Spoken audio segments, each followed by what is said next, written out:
Assalomu alaykum. Bu murojaatim ba'zi bir o'zini mansabini suiiste'mol qilayotgan gay yo'l xavfsizligi xodimlariga akalar oilangizni boqa olmasangizlar halol yo'l bilan mana biz boqamiz, bizga tashlab ketingizlar bola chaqangizlarni.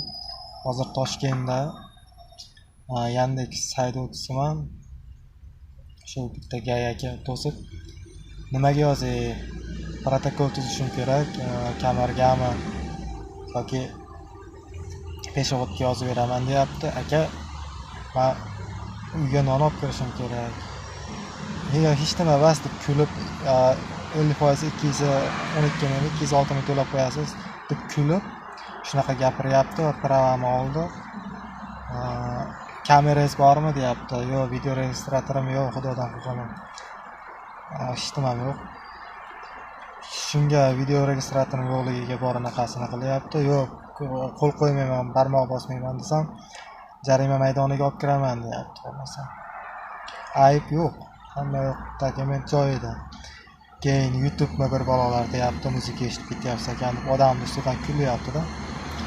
Akalar, shu video mana shu hayzalak gaylarga tarqasin, ba'zi bir deyapman, yana hamma meni noto'g'ri yomonlik qilmasin. Ba'zi bir gay, hayzalak gaylarga yetib borsa shu.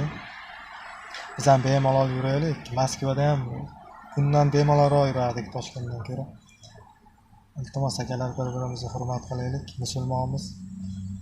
Odam bo'lib keldik, odam bo'laylik.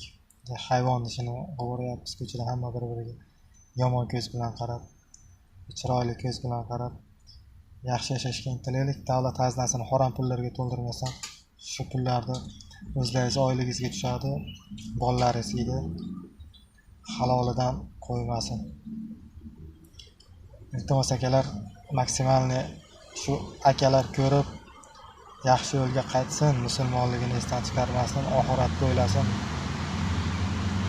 Like bosib qo'ysangiz hech nima o'zgarmaydi. Shuni ko'rsam, prosta mana birinchi marta YouTube'ga chiqarishim. Shu jarimalardan nima qilaylik? Mashinalar yo'q qo'raylik menda. Ketaylikmi viloyatlarga? Aytinglar, nima qilaylik?